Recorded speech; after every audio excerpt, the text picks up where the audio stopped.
I mentioned in a comment in 15 Bogeymen from around the world that a list could easily be made of just Filipino monsters and mythological creatures. Time to put my money where my mouth is, or rather put my fingers where my keyboard is, and submit this list. Here are 10 of the most scary and unusual monsters in Filipino mythology.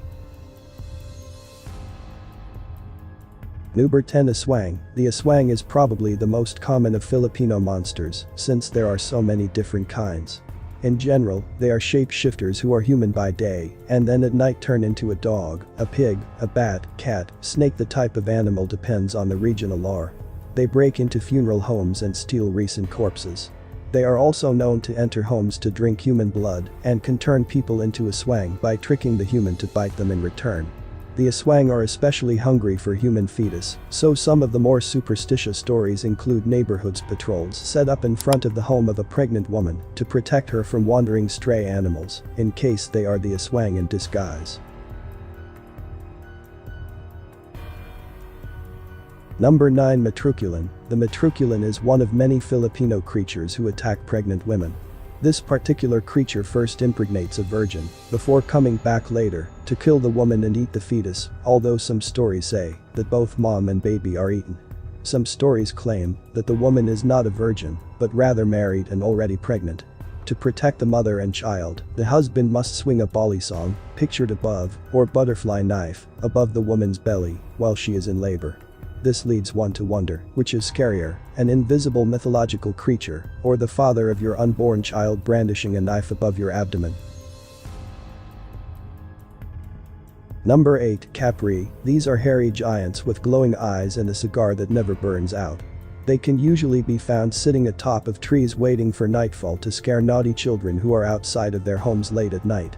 The Capri is a unique Filipino monster because he doesn't steal fetuses, eat people or cut them up. The Capri simply enjoys scaring children, and I suppose laughing at them for being scared. Some stories claim they are actually very friendly beings who can grant wishes if you find their magical white stone. One can assume a Capri is nearby when trees sway while there is no breeze, or you see faint smoke from high above, probably from the Capri cigar.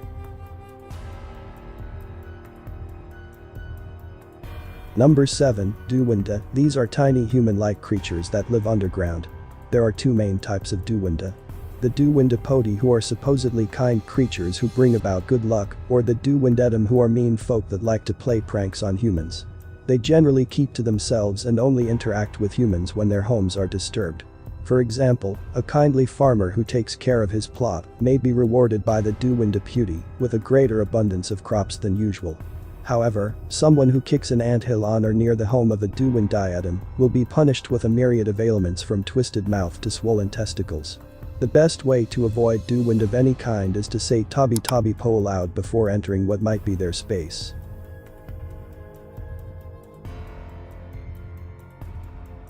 Number 6. Tianak. The Tianak is similar to the Greek mythological siren in that it lures its prey with its voice. A person hears a baby cry from deep in the woods and then follows the sound to rescue the baby. Some stories say the person wanders aimlessly in search for the baby and becomes hopelessly lost. Other stories claim that the person eventually finds a baby in the middle of the woods. When it is picked up, the baby then shape-shifts into a monster with large, sharp teeth. It then eats the person and transforms back to a baby to await its next victim. With either version, the story ends with "and he was never found again." Number 5. Sigmund. Depending on region and storyteller, the Sigmund resembles either a hornless goat, a reptilian crow, or something vaguely along the lines of the chupacabra. What is most common with all accounts is that its head hangs between its forelegs, which are much shorter than its hindlegs. Whether because of physiology or because it makes the Sigmund seem scarier, it is also known to crab walk backwards. The Sigmund also has a long whip-like tail that emits a foul stench and two grasshopper-like legs on its neck that enable it to jump far distances. They wander around at night in search of children to devour, but they keep the hearts to make amulets. Most stories and sightings originate from the Cebu region. However, although it is some distance away, in 2005 scientists in Borneo discovered a catfox-like carnivore with hind legs longer than forelegs, giving it an awkward gait and physical appearance that somewhat fits many of the descriptions of the Sigmund. No conclusive evidence has been found yet to link the two together.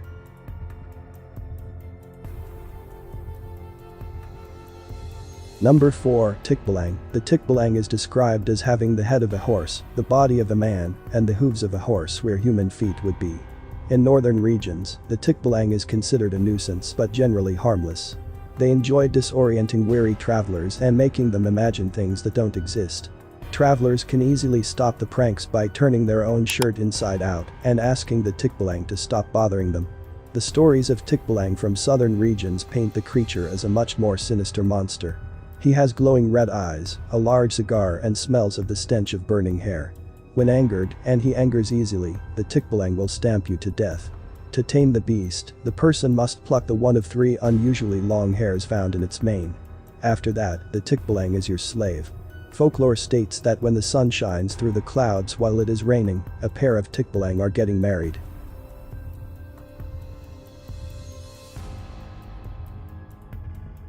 Number 3. Kumakatak. In the middle of the night, a knock will sound at the door and outside are 3 hooded figures, one a pretty, young woman and 2 elderly men. There are no stories of how the group was formed or where they originated, but tales about them have popped up all over the Philippines, and with more frequency around the time of outbreaks. Legend has it that a visit from them is an omen that someone in the family will soon die.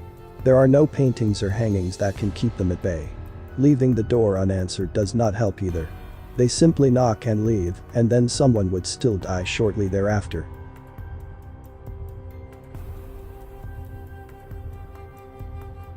Number 2. The White Lady Caparosa. The White Lady is a specific kind of multo, or ghost.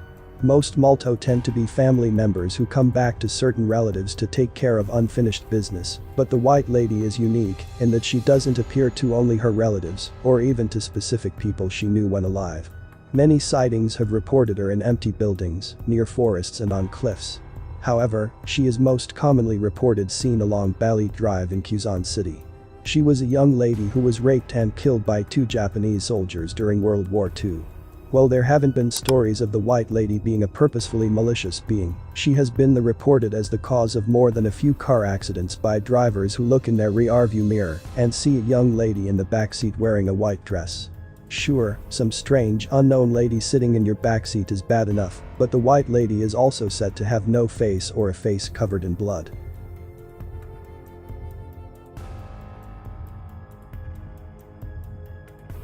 Number 1. Manananggal. The Manananggal is sometimes considered to be a special breed of the Asswangs.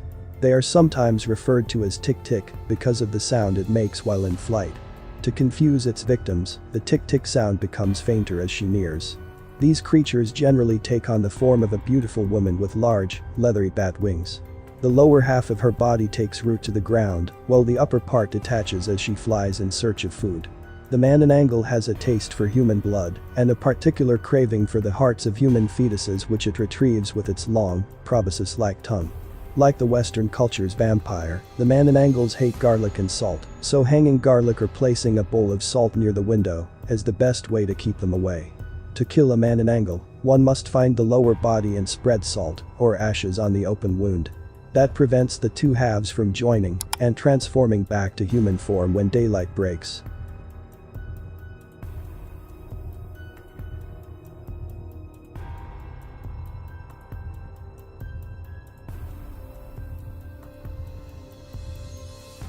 Thank you for watching. If you like this video, don't forget to like, subscribe and click the notification bell so you are always updated on our videos.